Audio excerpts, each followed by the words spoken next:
शांति। आज 23 सितंबर 2023 के बाबा के अनमोल मधुर महावाक्य सुनेंगे। आज की मुरली बाबा की है याद।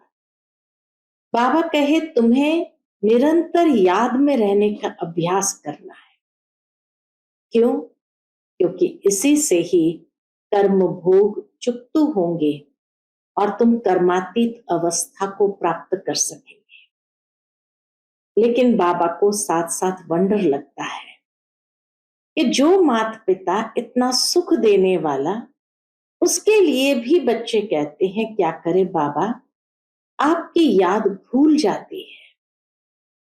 तो बाबा कहे वंडर लगता है, माता पिता से इतना सुख मिलता है। बाबा कहे तुम बच्चों के पास ही आत्मा और परमात्मा का यथार्थ ज्ञान है, तो यथार्थ याद भी तुम ही कर सकते हो और तुम बच्चों को निरंतर बाबा को याद करने का अभ्यास करना है। तो सुनते हैं आज के बाबा के अनमोल मधुर महावाक्य। ओम शांति। मीठे बच्चे, आत्मा और परमात्मा का यथार्थ ज्ञान तुम्हारे पास है, इसलिए तुम्हें ललकार करनी है। तुम हो शिव शक्तियां। आज की मुरली से प्रश्न है, सबसे ऊंची मंजिल कौन सी है जिसका ही तुम बच्चे पुरुषार्थ कर रहे हो? उत्तर, निरंतर याद में रहना, यह है सबसे ऊंची मंजिल। याद से ही कर्म भोग चुकतु हो, कर्मातीत अवस्था होगी। जिस माता पिता से अपार सुख मिल रहा है, उनके लिए बच्चे कहते बाबा आपकी याद भूल जाती है। वंडर है ना। देही अभिमानी रहने का पुरुषार्थ चलता रहे तो याद भूल नहीं सकती। आज की मुरली से पहले गीत बजा है, किसने ये सब खेल रचाया। ओम शांति। भगवान वाच, बच्चे अपने बाप भगवान को जानते हैं। अभी बच्चे आकर बाप द्वारा आस्तिक बने हैं। बाबा कहे अभी बच्चे आकर के बाप द्वारा आस्तिक बने हैं, क्योंकि बाबा से ही हमें बाबा का संपूर्ण परिचय मिला है। तो सहजता से उस परिचय के आधार से याद करते आस्तिक बनते जाते हैं, क्योंकि बाप द्वारा बाप को जाना है, इसलिए आस्तिक कहलाते हैं। तुमने जाना है बरोबर हम आत्मा है, वह हम आत्माओं का बाप है। वह कोई मनुष्य अपने को आत्मा समझते भी हो, परंतु परमात्मा को कोई नहीं जानते। जब बाप खुद आकर बच्चे पैदा करे और उनको अपना परिचय दे, तब जाने। बाप को ही अपना परिचय देना है। वह है आत्माओं का फादर। सन्मुख आकर बतलाते हैं कि तुम आत्माएं हो, मैं तुम आत्माओं का परम पिता हूं। तुम निश्चय करते हो, यह तो कॉमन बात है। आत्माओं का बाप जरूर है, गायन भी है। आत्मा और परमात्मा अलग रहे बहुकाल। बाप को बच्चे ही जानते हैं।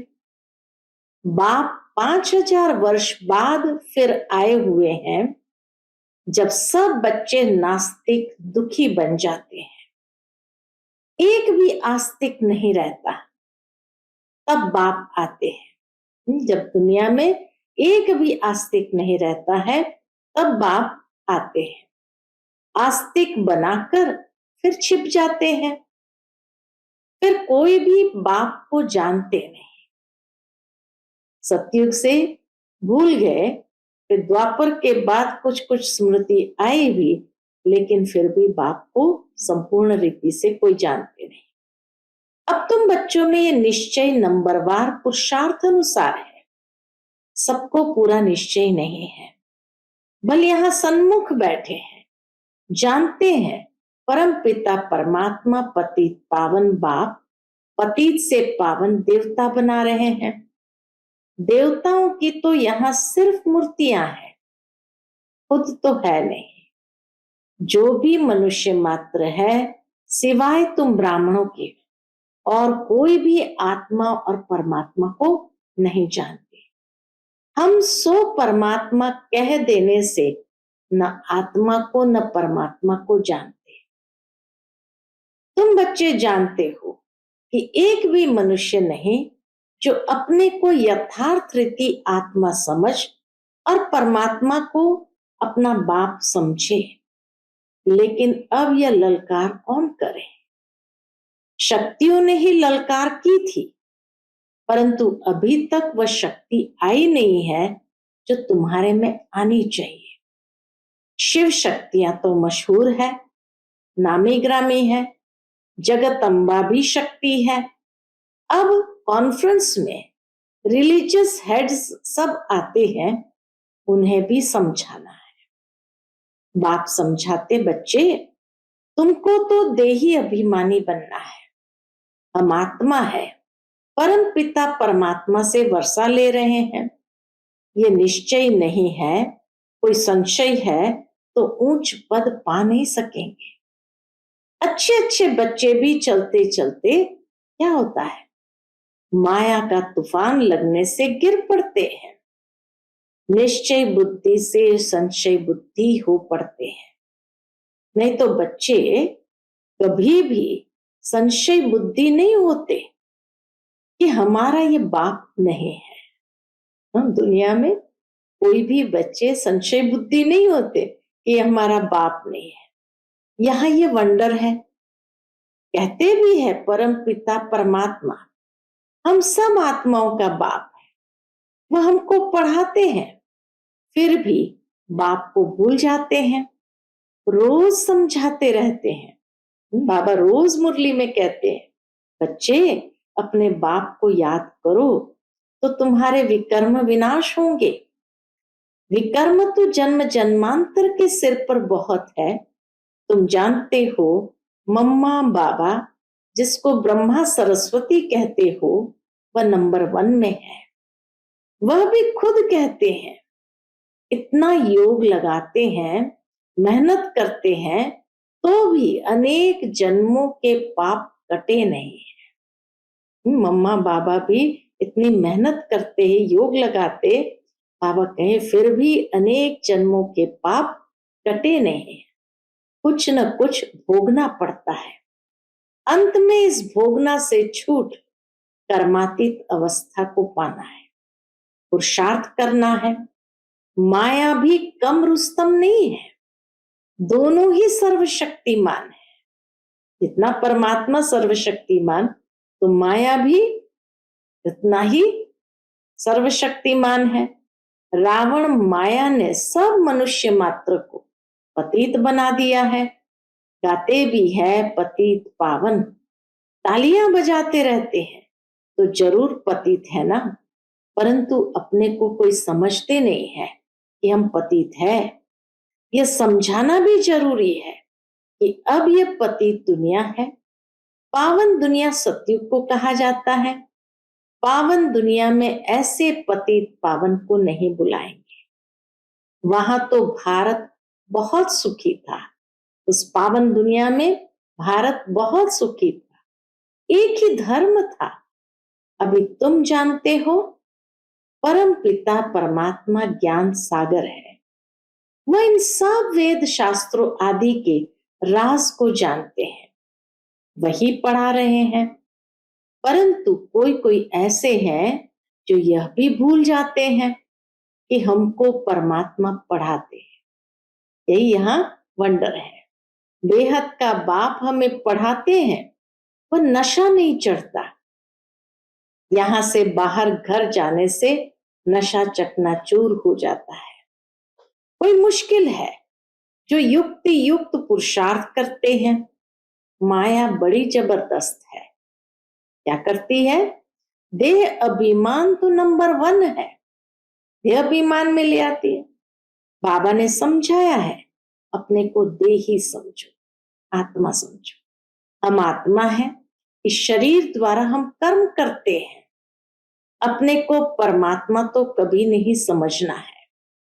बाप कहते हैं, मैं तुमको पतित से पावन बनाने आया हूं, मुझे घड़ी घड़ी याद करो। परंतु क्या होता है, बाबा कहे, परंतु बहुत अच्छे अच्छे बच्चे भी बाप को याद नहीं करते हैं और फिर सच भी नहीं बतलाते हैं। मुख्य बात तो यह है, बाप को याद भी नहीं करते और फिर सच भी नहीं बतलाते।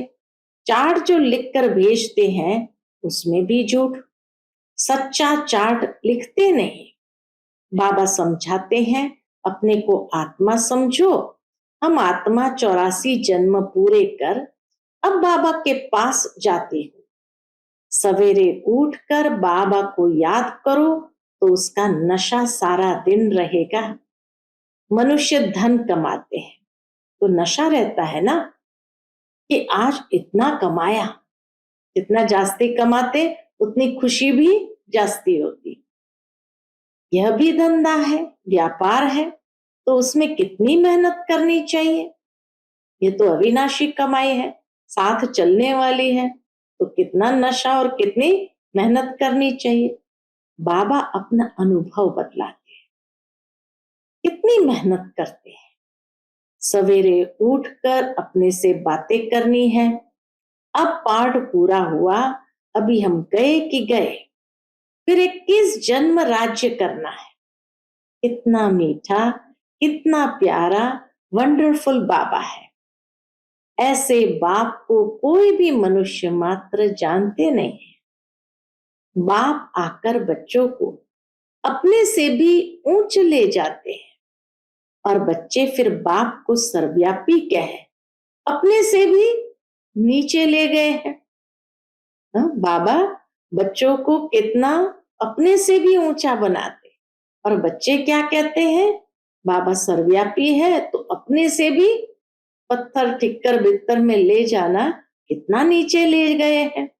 इसलिए बाप कहते, तुम बहुत दुखी बन पड़े हो।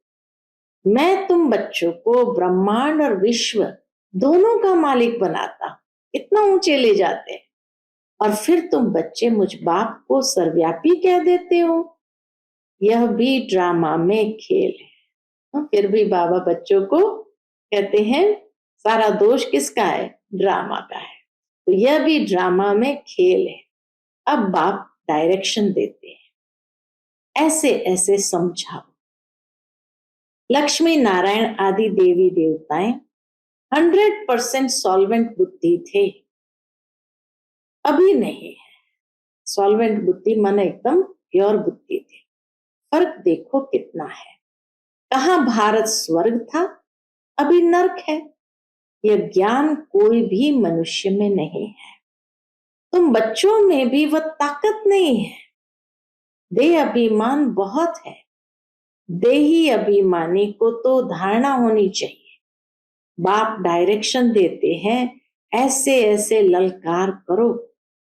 आत्मा क्या है, परमात्मा क्या है, कोई को पता नहीं है। तुम जानते हो हम आत्मा बिंदी है। हमारा बाप परमपिता परमात्मा भी बिंदी है। वह नॉलेजफुल पति पावन है, जन्म मरण में नहीं आते हैं। हम आत्माएं जन्म मरण में आती है। परमपिता परमात्मा कहते हैं, मेरा भी पार्ट है, मैं आता हूं तुम सबको सुखी बनाकर फिर निर्वाण धाम में बैठ जाता। मनुष्य बूढ़े होते हैं तो वानप्रस्थ में चले जाते हैं, परंतु अर्थ नहीं समझते। वानप्रस्थ माना वाणी से परे स्थान। वह थोड़ी वाणी से परे बैठते हैं। अभी वानप्रस्थी तो सब है। हम आत्माएं वाणी से परे रहने वाली हैं, परंतु उस स्थान को भी जानते नहीं। तुम्हारे में भी कोई कोई की बुद्धि में ये बातें हैं। दे अभिमान बहुत है, बाप को फॉलो नहीं करते। माया भी बहुत प्रबल है। आत्मा और परमात्मा के संबंध को कोई भी नहीं जानते। बाप के संबंध को भी नहीं जानते। बाबा कहे वो हमारा बाप है, बाप बच्चे का संबंध है वो भी नहीं जानते हैं। तुम भी घड़ी घड़ी भूल जाते हैं। बाबा को बहुत वंडर लगता है कि तुम भी घड़ी घड़ी भूल जाते हो। बाप का बनकर बाप को पूरा याद करना चाहिए ना। कहते हैं बाबा घड़ी घड़ी याद करना भूल जाता हूँ। अरे तुम माता पिता को याद करना भूल जाते हो। आश्चर्य की बात है। तुम माता पिता को याद करना भूल जाते हो। निरंतर याद करने की ही मंजिल है। जिस माता पिता से स्वर्ग का वर्षा ले रहे हो तुम उनको भूल जाते हो। वंडर है। माता पिता तो एक ही है। बाप कहते हैं मैं ही तुम्हारा माता पिता हूँ। शिव बाबा कहते हैं मैं ही तुम्हारा माता पिता हूँ। यह है बड़ी गुह्य बातें। कई समझते हैं जगत अम्बा माता है, परंतु नहीं, वह तो साकारी है ना। तुम माता पिता गाते हो निराकार को। यह सब बातें पहले नहीं बतलाते थे। दिन प्रतिदिन गुह्य बातें सुनाई जाती है। कोई भी बात न समझा सको तो बोलो। बाबा ने अर्जुन सुनाया नहीं है। मानो कोई प्रश्न पूछता है और समझा नहीं सकते हो तो कहो बाबा ने अर्जुन सुनाया नहीं है। बाप से पूछेंगे। दिन प्रतिदिन बहुत नई नई पॉइंट्स मिलती रहती है। नॉलेज तो बहुत बड़ी है। नॉलेज तो अथाह है। इसीलिए ज्ञान सागर कहा जाता। सागर माना अथाह। समझने वाले कोई समझे, पढ़ते पढ़ते थक जाते हैं। मेन बात यह है कि पढ़ते पढ़ते कई बच्चे थक जाते हैं। बाबा को लिखते हैं मैं नहीं चल सकूंगा, तंग हो गया। तंग होकर पढ़ाई को छोड़ देते हैं। विकार में जाते हैं तो पढ़ाई छूट जाती है। यह पढ़ाई ब्रह्मचर्य की धारणा से ही होगी। अगर ब्रह्मचर्य को तोड़ा तो धारणा नहीं हो सकेगी। दूसरे को कह नहीं सकेंगे कि काम महाशत्रु है। बुद्धि का ताला ही बंद हो जाता है। मंजिल बहुत ऊंची है। सन्यासी तो गृहस्थ धर्म को छोड़ भाग जाते हैं। वह है हठयोगी सन्यासी और यह है राजयोग। बाबा कहे वो तो हठयोगी सन्यासी है, तुम हो राजयोगी। बाप ही आकर राजयोग सिखलाते हैं। हठयोगी कभी राजयोग नहीं सिखला सकेंगे। यह बात पूरा समझाने का ढंग नहीं आया है। हठयोग और राजयोग को यथार्थ रीति समझाने का बाबा कहे अभी तक बच्चों में ढंग नहीं आया है। उन्हों का है हठयोग सन्यास। वह पतित को पावन बना नहीं सकते। तुम्हारा है बेहद का सन्यास। वह है हद का सन्यास। तुम्हारी बुद्धि में है कि हमारे 84 जन्म पूरे हुए, अब हम वापस जाते हैं। ये बेहद का सन्यास बुद्धि से किया जाता है। हद का सन्यास स्थूलता में है। बेहद का सन्यास बुद्धि से किया जाता है। उनका है हठयोग कर्म सन्यास। तुम्हारा है राजयोग कर्मयोग जो भगवान ने सिखलाया है। अभी तुम अच्छी रीति समझा सकते कि वह है हठयोग और यह है राजयोग। शिव को भी कोई समझते नहीं है। जैसे आत्मा बिंदी है वैसे शिव भी बिंदी है। बिंदी का निशान भी भ्रुकुटी में ही दिया जाता है और कोई जगह बिंदी नहीं देंगे। भ्रुकुटी में ही बिंदी दी जाती है। आत्मा भी यहाँ ही निवास करती है। ये किसको पता नहीं है। इतनी छोटी बिंदी में 84 जन्मों का अविनाशी पाठ नूंदा हुआ है।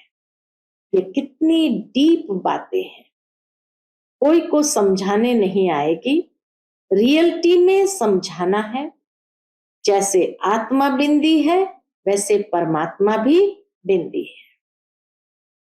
अगर दूसरी आत्मा आएगी तो वह भी बाजू में आकर बैठेगी ना। ब्राह्मण में आत्मा को बुलाते हैं। आत्मा आकर बोलती है, हमने फलानी जगह जन्म लिया है। तो वह आत्मा कहाँ आकर बैठेगी? क्या माथे में? उनमें अपनी भी आत्मा है ना। बाप कहते हैं, मैं भी बिंदी हूं, मुझे परम पिता परमात्मा कहते हैं। उनकी बड़ी महिमा भारी है। बाबा की महिमा भी बड़ी भारी है। शिवाय नमः। ये किसने महिमा की? आत्मा शालिग्राम ने। इतनी एक एक छोटी छोटी बात को भी बाबा कितना स्पष्ट करके बताते कि आत्मा शालिग्राम ने शिवाय नमः कहकर बाप की महिमा की। तो जरूर वह अलग है। आत्मा शालिग्राम और परमपिता परमात्मा अलग है। दुनिया इन बातों को नहीं जानती। तुम जानते हो, उनका एक ही नाम शिव है। ब्रह्मा विष्णु शंकर को ब्रह्मा देवताय नमः, विष्णु देवताय नमः कहेंगे, उनको शिव परमात्माय नमः कहेंगे। तो शिव ऊंच ठहराना, यह बातें तुम समझ सकते हो। यह नॉलेज भी तुमको अभी है। तुम्हारा यह हीरे जैसा जन्म है। देवताएं तो प्रारब्ध भोगते हैं, ये प्रारब्ध देने वाला बाप वंडरफुल है। ऐसे पारलौकिक बाप का कितना रिगार्ड रखना चाहिए। बुद्धि योग इस ब्रह्मा में नहीं, उनमें रखना है। वो बाप पढ़ाते हैं इस द्वारा। ये शरीर लोन लिया है। सारी सृष्टि में कितना बड़ा मेहमान है शिव बाबा। सारी सृष्टि में कितना बड़ा मेहमान है। शिव बाबा परमधाम से आते हैं। कितना बड़ा भारत का मेहमान है। कहां से आया हुआ है? उन मिनिस्टर आदि की कितनी इज्जत होती है। यह गुप्त वेश में कितना बड़ा मेहमान क्या करने आया? पतितों को पावन बनाने आया। अच्छा, मीठे मीठे सिकिलते बच्चों प्रति माता पिता बाप दादा का याद प्यार और गुड मॉर्निंग। रूहानी बाप की रूहानी बच्चों को नमस्ते। हम सभी रूहानी बच्चों की रूहानी माता पिता बाप दादा को याद प्यार, गुड मॉर्निंग और नमस्ते नमस्ते। शुक्रिया बाबा, शुक्रिया। आज की मुरली से धारणा के लिए मुख्य सार है। पहली पॉइंट, सवेरे सवेरे उठ याद में बैठ कमाई जमा करनी है। अपने आप से बातें करनी है। देही अभिमानी रहना है। दूसरी पॉइंट, राजयोग कर्मयोग सीखना और सिखलाना है। कभी भी तंग होकर पढ़ाई नहीं छोड़नी है। बाप का रिगार्ड जरूर रखना है। आज का बाप दादा का मधुर वरदान हम बच्चों के प्रति है। बाप समान बेहद की वृत्ति रखने वाले मास्टर विश्व कल्याणकारी भव। बाप समान बेहद की वृत्ति रखने वाले मास्टर विश्व कल्याणकारी भव। बेहद की वृत्ति अर्थात सर्व आत्माओं के प्रति कल्याण की वृत्ति रखना, यही मास्टर विश्व कल्याणकारी बनना है। सिर्फ अपने व अपने हद के निमित्त बनी हुई आत्माओं के कल्याण अर्थ नहीं, लेकिन सर्व के कल्याण की वृत्ति हो। सर्व के कल्याण की वृत्ति हो। जो अपनी उन्नति में, अपनी प्राप्ति में, अपने प्रति संतुष्टता में राजी होकर चलने वाले हैं, वही स्वकल्याणी है। लेकिन जो बेहद की वृत्ति रख बेहद सेवा में बिजी रहते हैं, उन्हें कहेंगे बाप समान मास्टर विश्व कल्याणकारी। आज का स्लोगन है, निंदा स्तुति मान अपमान हानि लाभ में समान रहने वाले ही योगी तो आत्मा है। निंदा स्तुति मान अपमान हानि लाभ में समान रहने वाले ही योगी तो आत्मा है। अच्छा, Om Shanti. Click here to like, subscribe, and press the bell icon to stay updated with our latest videos.